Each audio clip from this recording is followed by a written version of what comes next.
In this video, I introduced the idea of a definite integral in calculus by doing some physics problems related to distance traveled and displacement. In this first problem, we have a figure, a graph, showing the velocity, which is also the speed when the velocity is positive. When your motion is always in one direction, the velocity is the same as the speed.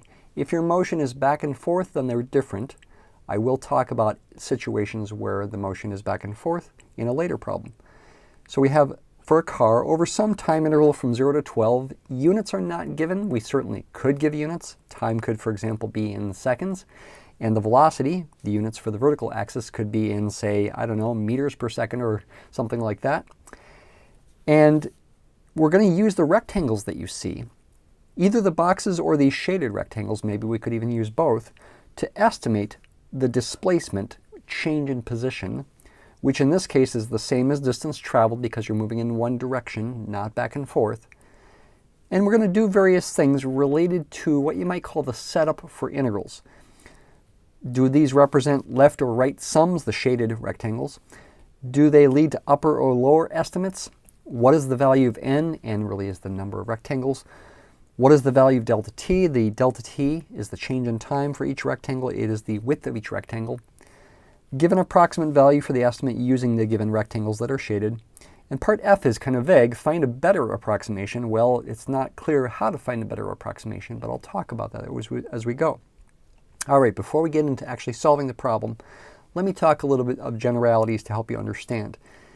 Differential calculus, derivatives, is all about generalizing the following equation in a physical situation. The rate at which you are traveling, the speed you might say, is the distance that you traveled divided by the time of travel. Now, technically speaking, to call this an equation that gives you your constant speed, you have to actually know you're going at a constant speed. Take the distance traveled divided by the time elapsed. If you're not traveling at a constant speed, if you're speeding up, slowing down, hitting the brakes, that kind of thing, then this equation is really giving you an average rate because you're not traveling at a constant speed. Average rate, average speed. Okay, but with derivatives, we think about this kind of equation. The rate becomes the derivative. We think about this equation where the time elapsed goes to 0. That becomes the derivative. It corresponds to a slope of a tangent line of a distance graph. And that's all about differential calculus. With integral calculus, definite integrals, we take the same equation and we rewrite it. We write it by multiplying both sides by the time elapsed to say distance equals rate times time. I'll put an X for times here. Times time. Distance equals rate times time. Yeah, if you're going at a constant rate, maybe 70 miles per hour for a certain amount of time, like 3 hours, 70 miles per hour times 3 hours becomes 210 miles. That's the total distance traveled. But what if you're not going at a constant rate? Well, once again, you could still use this equation if you somehow knew the average rate, though the average rate is defined by this equation, so you'd have to know the distance traveled, so it's kind of a circular reasoning there. In general, the rate is going to be changing, and you won't necessarily know the average rate. I mean, you might be able to estimate it, but you won't necessarily know it exactly. So we're trying to generalize this idea in the case where you've got a non-constant rate, a changing rate, and that's what we've got here. Time is on the horizontal axis. The vertical axis is the velocity. I'll call it v, which is the same as the speed in this case because the velocity is positive. And v is a decreasing function of t. This car is slowing down. Is it hitting the brakes? Well, if you hit the brakes, v would probably go down a lot faster, maybe more with a concave down graph or something like that. This one's a concave up, so it's sort of like you're slowing down, but not very fast, you might say. It's like you're not hitting the brakes, but you're just not pressing the accelerator anymore. You're kind of coasting and slowing down at the same time. So how far do you go? What we do is we essentially approximate the distance traveled over each small interval of time.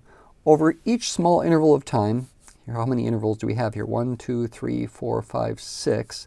So this must be 2, this must be 4, 6, 8, 10. For each small interval of time, 2 units of time in this case, it could be 2 seconds, the velocity is still not constant on that interval, but it's closer to being constant. It doesn't change as much.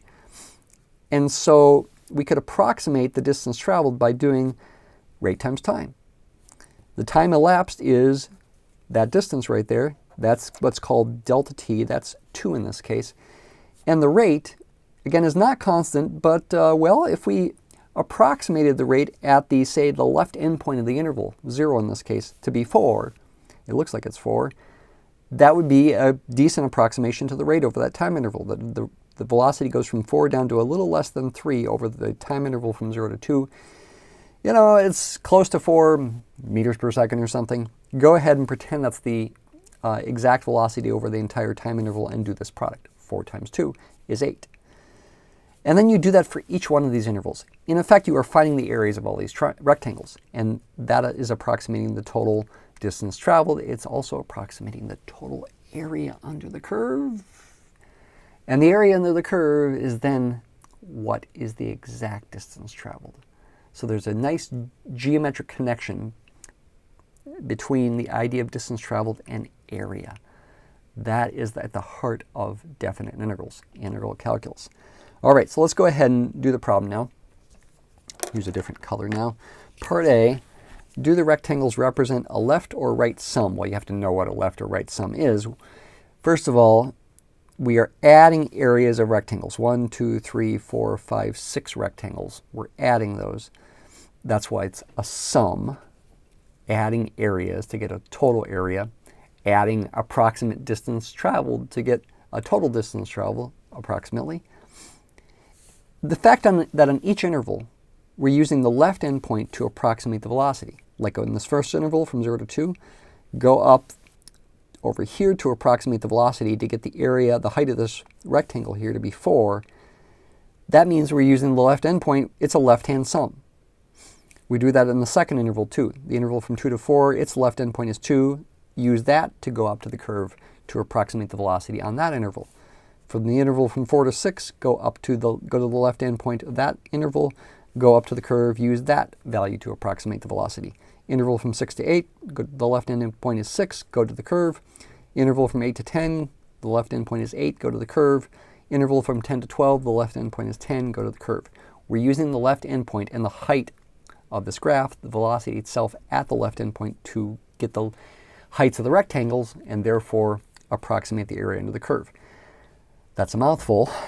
To say the answer here is it's a left-hand sum. Left sum, or yeah, left-hand sum is what I usually say. You could also just say left sum, that would be fine as well. Part B, do these rectangles lead to an upper or overestimate versus a lower or underestimate to the total distance traveled, to the total area? You can see from the picture they're too big because they're all above the curve. So it's definitely going to be an upper estimate. You could also call that an overestimate. It's an upper estimate for part B because the areas of all those rectangles combined is bigger than the area under the curve. Part C, what is the value of n? N is the standard notation for the number of rectangles, also the same as the number of intervals here. They're called subintervals of the entire big interval. By the way, 0, the left endpoint is typically called A. 12, the right endpoint is typically called B. Delta t is the notation for the length of each subinterval, the same of the width of all the rectangles. You might wonder, do they all have to be the same width? And the answer is no, but it's certainly simpler if they're all the same width. More notation is A is sometimes also called t sub 0. That's not an 11 there, that's a sideways equal sign. T0, the next point is often called T1, then T2, then T3, then T4, then T5. And B is also called Tn, once again another sideways equal sign, not an 11, which in this case is T6. N is 6. N equals 6. Yes, we've got 6 rectangles here that are shaded. 1, 2, 3, 4, 5, 6. 6 subintervals. 1, 2, 3, 4, 5, 6. B is Tn, which in this case is T6. N is 6. What is the value of delta t in part D? I already told you the answer. Delta t is the width of each subinterval. Delta t is 2. There is a nice relationship between delta t and n. Delta t is the length of the entire big interval from a to b, which is the same as b minus a, divided by n. In this case, that's 12 minus 0 divided by 6. That's 2. Just a confirmation. We can also see delta t is 2 just from the picture. All right, part E, we need to do a little more work. Give an approximate value, an estimate, for the estimate, using the given rectangles. Okay, so we need to approximate these heights of these rectangles.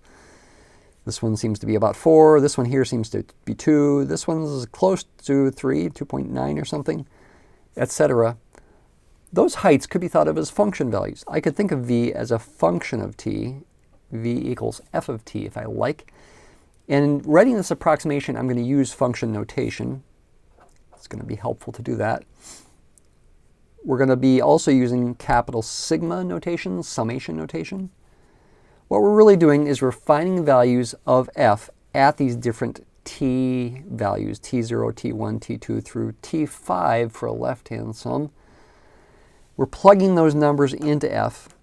When you write the summation, if you're using I as your index of summation and saying I is going from 1 to n, which in this case is 6, then you'd want the subscript of the general t value to be I. We're multiplying, that's the height of each rectangle. We're multiplying by the same width in each case, delta t.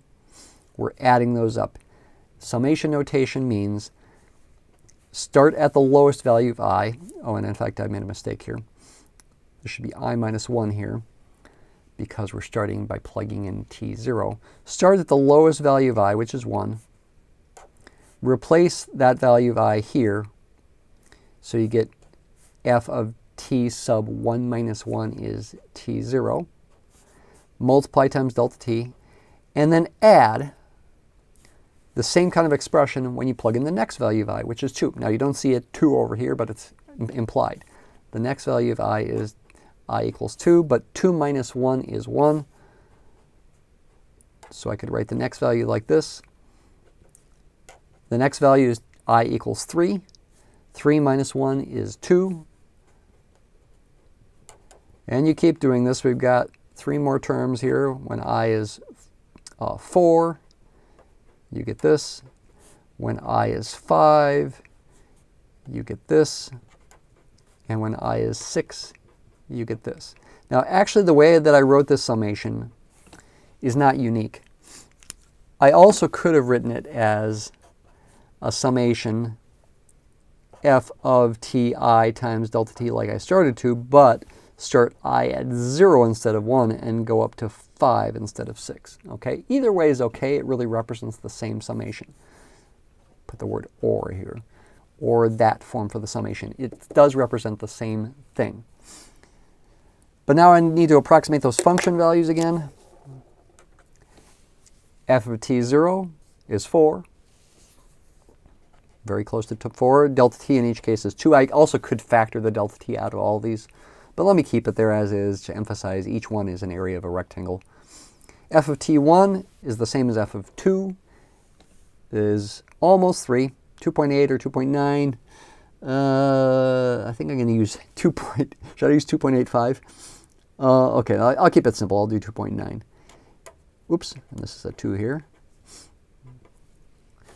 F of t2 is f of 4 is pretty close to 2. Maybe slightly higher than 2, but I'm just going to pretend it's 2. F of t3 is the same as f of 6, is pretty close to 1.5, a slightly less perhaps. 1.4 might be okay. I'm going to go ahead and put 1.5. Okay, there are not unique answers here, but there are better answers and worse answers. F of t4 is f of 8, slightly bigger than 1. I'm just going to go ahead and assume it's 1. And f of t5 is f of 10, is maybe about 1.7, 1.8. I've been sort of overestimating so far. I guess I'll keep that up. 1.8 here. Well, I guess that one was a little bit of an underestimate as well as that one. But these 3 seem maybe like they were slight overestimates. Anyway, compute this. 4 times 2 is 8. 2.9 times 2 is 5.8. 2 times 2 is 4. 1.5 times 2 is 3. 1 times 2 is 2. And 1.8 times 2 is 3.6. Did I made a mistake somewhere here? Where's my mistake? I shouldn't. Where's my mistake? 1.5, 1. Oh, this is 0.8. Okay, this should be 0.8. 0.8. And this should be then 1.6. I knew v was a decreasing function, so I knew that had to be a mistake. This velocity needed to be smaller than this one. Anyway, add those up. That's 13.8. Add on 9 more and get up to 22.8. Add on 1.6 and we're at what? 22.8 plus 1.6, 24.4, I think. I better check my answer. 24.4. I'm just going to double check that. 8 plus 5.8 plus 4 plus 3 plus 2 is 9 plus 1.6. 24.4 would be the answer for your overestimate. Again, units are not given. Let's just go ahead and put units in here. Let's pretend time is in seconds and velocities in meters per second. This would then be in meters. Okay, each of these products would be meters per second times seconds. The seconds would cancel, giving you meters. Well, that's an approximate value with the given rectangles. Find a better approximation. I could do a right-hand sum instead of a left-hand sum, and it's not that much more work. In fact, I've already done a bunch of the work. I can do this pretty quickly. For each subinterval, pick the right endpoint, go up to the curve, and make a rectangle, the top of a rectangle. In fact, I'm just essentially shifting these lines to the left. The sum of the areas of all those rectangles is going to be an underestimate. And then if I average the two, I'll get a better estimate. This is a left-hand sum. Maybe call it LHS. For finding a better estimate, let's use a different color. Do a right-hand sum. Part F. Right-hand sum. I goes from 1 to 6. Use the right endpoint. Instead of t sub I minus 1, do a t sub I, even when I goes from 1 to 6. And the sum is going to be the exact same sum as this one, starting at 5.8 instead of 8, going through this value here, and then adding on one more number that's not in the original sum that comes from the area of this rightmost rectangle whose top is this, whose value there, the speed there is close to 0.5. 0.5 times 2, add on another 1. Okay, so I could quickly find the answer by subtracting 8 from this to get 16.4 and then adding 1 here to get 17.4. Maybe I better double check it. This is not the final answer, right? Because we're trying to get a better sum. We need to average them still. 5.8 plus 4 plus 3 plus 2 plus 2.6. 17.4 meters would be a right-hand sum. And then the best estimate, well, maybe not the very best. Let me say better estimate is going to be the average of the left-hand sum and the right-hand sum. LHS plus RHS divided by 2. 24.4 plus 17.4, those are 7 units apart. Halfway between them is 3.5 units apart. If I add 3.5 to this, I get what? 20.9? Same as if I subtract 3.5 from this. 20.9 meters would be your better estimate based on the given data. You could try to make it even better. You could try to make skinnier rectangles that's going to approximate the area under the curve better. It would be more work. Okay? By the way, this is also called a trapezoid estimate. The rest of these problems go quicker because we've established our foundational principles. Here we have a graph that shows the velocity v of t, this time given in feet per second instead of meters per second, of an object moving on the number line with positive velocities to the right. Sometimes the velocity is positive and sometimes it's negative. Sometimes the motion is to the right, sometimes it's to the left here. Leftward motion corresponds to negative velocity. We want to describe the motion of the object. How far is the object at t equals 4 seconds from the starting point, the origin? What is the displacement? And also maybe in what direction, to the right or the left? And how far did the object travel total to get to where it is by t equals 4 seconds. It goes back and forth. The total distance includes both the rightward motion and the leftward motion. And that's what we've got here. As far as describing the motion, let me just do that visually here. So here's the object. It's moving back and forth on a horizontal number line. Don't let the fact that the vertical axis being the velocity here make you think it's up and down motion or something like that. It could have been up and down motion, but that's not what's being described here. It's left-right motion. Rightward is positive velocity. The velocity starts out at time 0 to be 10 feet per second. So it's moving to the right at a constant velocity of 10 feet per second. When we get 2 seconds, something wild happens. It stops instantaneously. The velocity becomes 0. Can that happen in real life? Probably not. But maybe it's a decent approximation. It stops really quickly. Effectively, in hardly any time, the velocity becomes 0. It stops. And then it becomes negative, a small negative velocity at first. It's moving to the left slowly, but then it speeds up because the velocity is becoming more negative. The speed is getting larger and larger, but in the negative direction, so the velocity is getting more and more negative. You reach a maximum negative velocity, probably shouldn't say it that way, a minimum negative velocity, a most negative velocity at time 3, and then the velocity goes back towards 0, so now it slows down. It's traveling at a high rightward velocity, constant, for 2 seconds, and then it's traveling at a varying velocity for the next 2 seconds in the leftward direction, and you only get to the maximum speed of 10 feet per second, the absolute value of that, at one moment in time. Hope it's intuitive that the displacement is going to be positive. It moves to the right further than it moves to the left, so the change in position is a rightward change in position. That would correspond to a positive displacement. So I've described the motion, and I've said the displacement, how far it is from the starting point, is positive. Actually, this problem is phrased as far as how far it is, that even if it were to the left of where it started, which would be a negative displacement, a negative change in position, the distance to where it started would be positive, because distances have to be positive. But how do you actually figure out how far? How far is the object at t equals 4 seconds from the starting point, the origin? Again, it's left-right motion here. Here's the origin, say, 0. It moves to the right a certain distance, and then it turns around and moves to the left. The ending position, say it's right there, is the change in position. It's positive again because the motion is mostly to the right. And that is the distance from the origin. But how do you figure that out?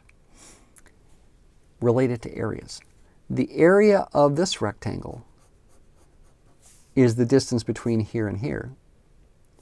When the object's moving at a constant speed to the right, before it stops for an instant and turns around, that's just rate times time. 10 feet per second times 2 seconds. 20 feet.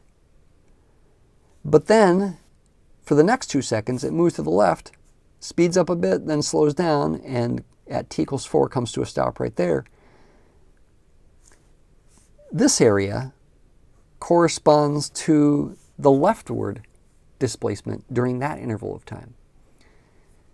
The total displacement is this area then minus that area. You've got to subtract that area because you're moving in the negative direction from time 2 to time 4. The integral of this velocity is this area minus this area, and that is the answer for the change in position and also how far it is from the starting point. So the answer to part B, I'm going to go ahead and use integral notation, even though in my book that I use here in this section, integral notation is not introduced. Here's a fancy looking S to represent something called an integral. We're going to integrate from time equals 0 to time equals 4 this velocity v of t with respect to time dt. What in the world is going on here? Think of the integral sign as representing adding. And in this case, we're adding areas, but not literally areas. We're adding signed areas where when the graph is above the axis, we add the area under the curve. But when the graph is below the axis, we think of that area as a negative area effectively, or said another way, subtract the area above the curve. And it does represent the displacement in this case. Well, always when v of t is your velocity. The displacement does happen to be the same as how far it is from the origin, because the displacement is positive, because you end up to the right of where you started. And that is the area of the rectangle there, counted as a positive area, 10 feet per second times 2 seconds. But then this area, which is the area of a triangle, gets counted negatively toward the integral. Minus 1/2 times base times height. The base is 2, the height is 2. Function values, 10. The function value at time equals 3 is negative 10. Effectively, the negative is being counted by that negative sign. This would be in feet per second. This would be in seconds, and the 1/2 doesn't have units. We do end up with an answer in feet. 20. 2 times 10 is 20, times 1/2 is 10. 20 minus 10, 10 feet is your position at time 4. It's also the same as the distance from the origin. That is the answer. The integral just represents the displacement in this case. In terms of areas, it represents the area here minus the area there. Okay?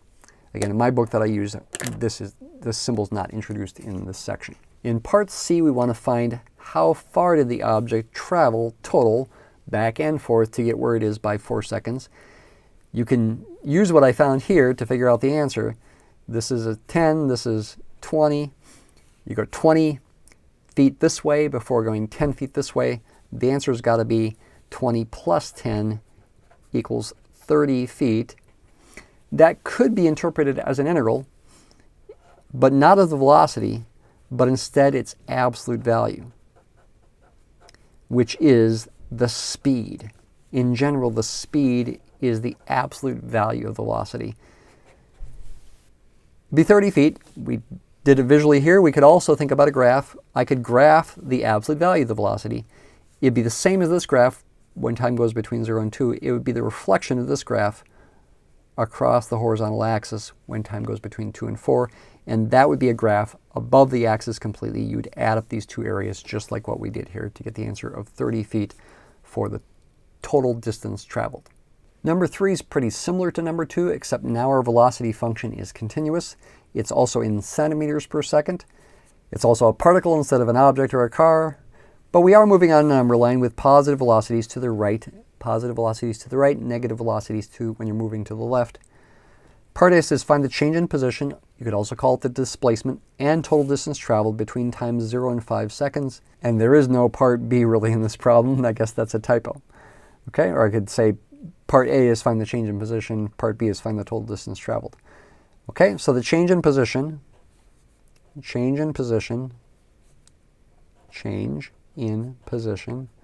same as the word displacement, those are synonyms, is given to be the integral of the velocity from time 0 to time 5.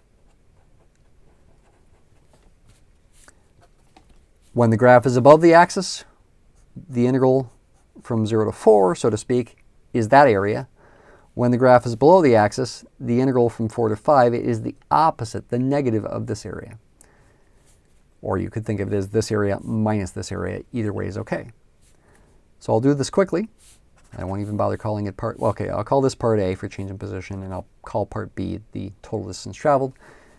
These are both triangles. This area is 1/2 times base 4 times height 8. If you want to think about units, the 4 is in seconds. It's a time. The 8 is in centimeters per second. That's not the velocity over the entire time. This is a decreasing function. The motion here, by the way, would be to move to the right with a speed of 8 centimeters per second at time 0, so you're going kind of fast, but then you're slowing down. At time 4, you turn around and go a little bit to the left, is the way this motion is. The units here are ultimately in centimeters. We need to subtract the area of this triangle right here. 1/2 base is 1, height is also, the height is 2. This would be in seconds. This would be in centimeters per second. Once again, the seconds cancel, leaving you with units of centimeters. So the final answer is going to be 4 times 8 is 32, times a half is 16, and this product is 1. We get 15 centimeters for the change in position, the displacement. What about the total distance traveled? Distance is going to be the integral of the absolute value of the velocity. Graphically speaking, if you graph the absolute value, it's going to look like that. And you'd find this area contributing to the integral positively. So instead of doing 16 minus 1, you end up doing 16 plus 1 and get 17 centimeters total. So this motion, starting at the origin, moves to the right by 16 centimeters before moving to the left by 1 centimeter. So the displacement is 15, but the total distance traveled, this makes intuitive sense, is 16 plus 1, 17. Number 4 is similar, but this time the velocity is always positive, so we could also call it a speed. The car is slowing down. We are also given data from a rate of 90 feet per second, evidently at time 0, to 20 feet per second in 12 seconds. The goal of the problem is a little different. Part A says, in the figure below, where we see the velocity and it is slowing down, what are the values of A, B, and C? Okay? It's implied that you're starting at time 0. Therefore, C must be the amount of time elapsed. That must be 12 seconds. I'm doing part A right now. We're going from 90 to 20. 90 is the starting velocity. 20 is the ending velocity over this time interval. B has got to be 90, and A has got to be 20. How far did the car travel while it was slowing down? That's part B. Because it's always positive velocity, that's the same as the displacement. Distance equals displacement when your motion is all in one direction. So we could say the distance is the integral of this velocity function from 0 to 12. And the graph is always above the horizontal axis. It's going to be the area under the curve. But this area is the area not of a triangle, but instead of trapezoid. You've got a rectangular part right there and a triangle. There is a formula for the area of a trapezoid. It's the base times the average of the two heights. Equivalently, you can find the area of this rectangle and add the area of the triangle. You end up doing the same thing. I'll confirm that you do get the same thing by doing it both ways. So I could think of it as the area of this rectangle, base times height, which is 12 times 20, plus the area of this triangle, 1/2 base times height. Base is still 12. That's that distance right there. Height, careful, is not 90. It's 70, right? 90 minus 20. 12 times 20 is 240. This is going to give 1/2 times 12 is 6. 6 times 70 is 420. So you're going to get 660 feet. And that'll be the exact answer if your velocity truly is going down in a linear way like this. Let's confirm that we get the same answer by using the formula for the area of a trapezoid as the base times the average of the height. The base is 12. The average of the heights, got 90 over there and 20 over here. 90 plus 20 over 2 gives us 12 times 110 over 2 is going to be 55. Can I confirm that in my head? 55 times 10 is 550. Add on another 110. Yes, that brings you to 660 feet. We get the same answer either way. Number 5 is kind of fun to think about. We've got two cars starting at the same time and traveling in the same direction along a straight road. Actually, the road could be curvy if you sort of just ignore the curvature. The figure below gives the velocity v, which in this case is the same as the speed, we're traveling all in one direction, of each car as a function of time t. Which car, A, attains the larger maximum velocity, B, stops first, and C, travels farther. Okay, these are graphs of velocities. So the answer to part A is car A. The graph of the velocity for car A goes higher than the graph of the velocity for car B. So A has the higher maximum velocity. It's the value of the velocity right at that point right there. Part B, I guess I haven't matched my colors up correctly. Let me go ahead and change that. Okay, A is capital A. What's part B? Which one stops first? These are graphs of velocity. Stopping means velocity 0. Both cases, they start out from 0 velocity and speed up. Car A comes to a 0 velocity first. So the answer for part B is also A. Part C is the hardest part. Which one travels farther? That would be hard if you didn't know what I just told you in these previous problems, but now that you know it, it's easy. To find the distance traveled in each case, integrate. Find the area under the curve. This area versus this area.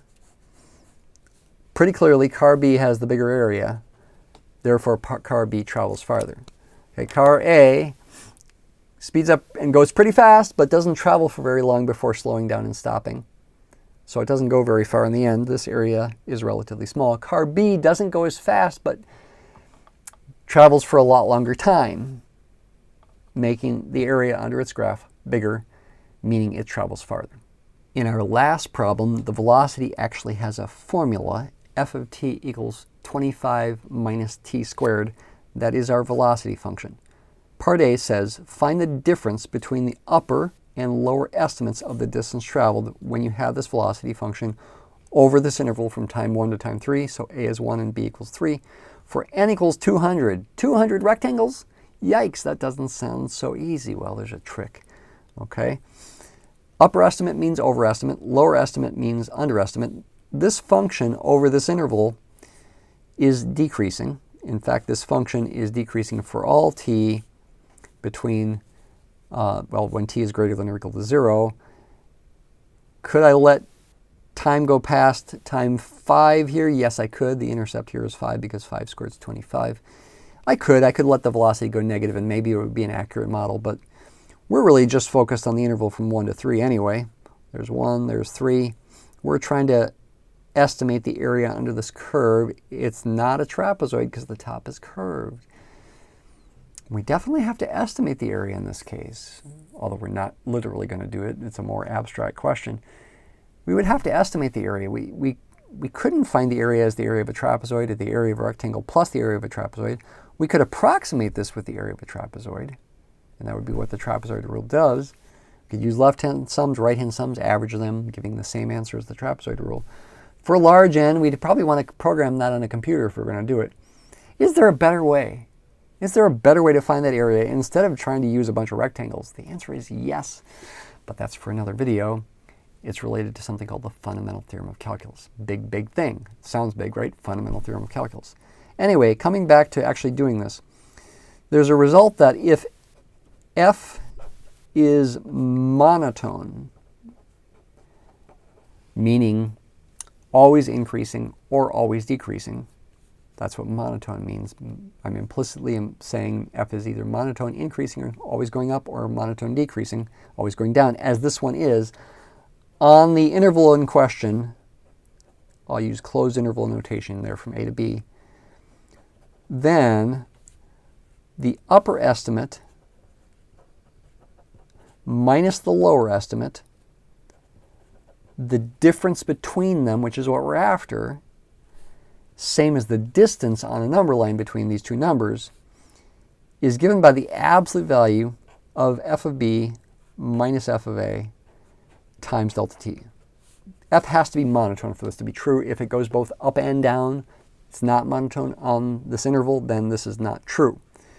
Got a nice little visual in the textbook that I use for this. Right here, this is a more general decreasing function. You can see that for this picture, the left-hand sum, which includes both the darker rectangles and the lighter ones, is too big. It's an overestimate, upper estimate. And the right-hand sum is just the darker rectangles. That's a lower or underestimate. What's the difference between them?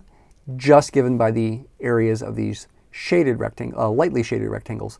And if you merge all those together, imagine taking each of these rectangles and going over here, you get this picture. You can merge them into one rectangle whose base is delta t and whose height is the absolute value of f of b minus f of a. And you do need the absolute value signs because f of b in this case is less than f of a. I'm thinking of that as a positive height, not a negative height, okay, like with integrals. Anyway, that product, that area, is the difference between those estimates, and this is what we want to use. So again, here A is 1, B is 3.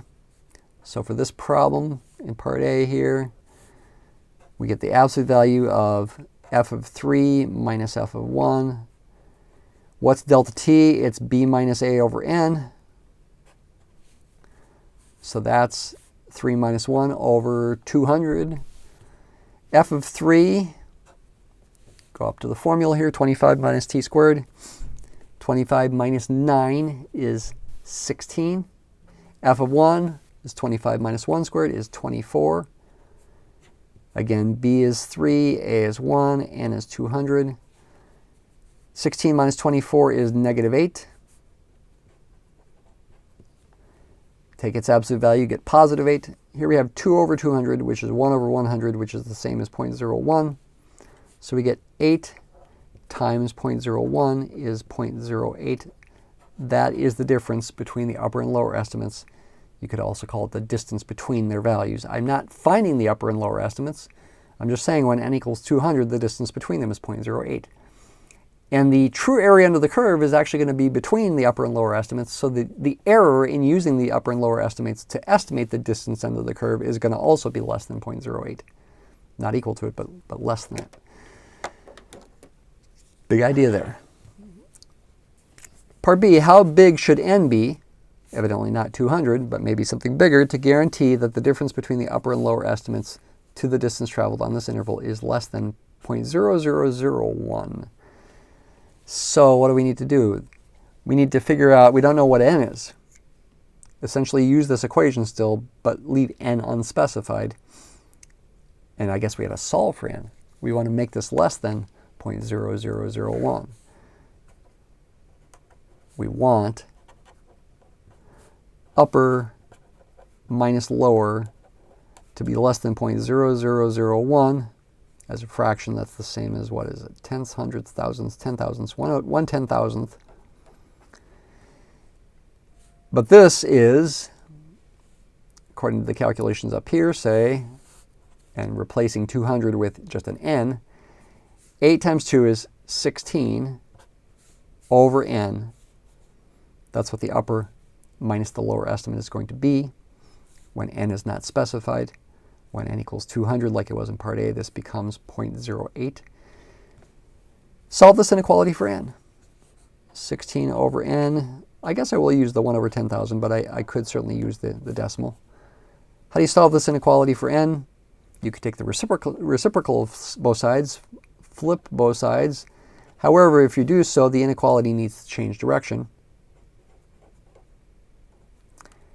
And then multiply both sides by 16, which is a positive number, so the inequality does not need to change direction here. 16 times 10,000 is 160,000. And the number of subintervals, the number of rectangles, has to be bigger than 160,000 of them to guarantee that the distance between the upper and lower is less than that, and that would also guarantee that the error in using either of those to estimate the true answer is going to be less than that as well. Wow, that's a large number of rectangles. You definitely would want a computer for that. Again, there are better ways. That's the fundamental theorem of calculus. Thanks for watching.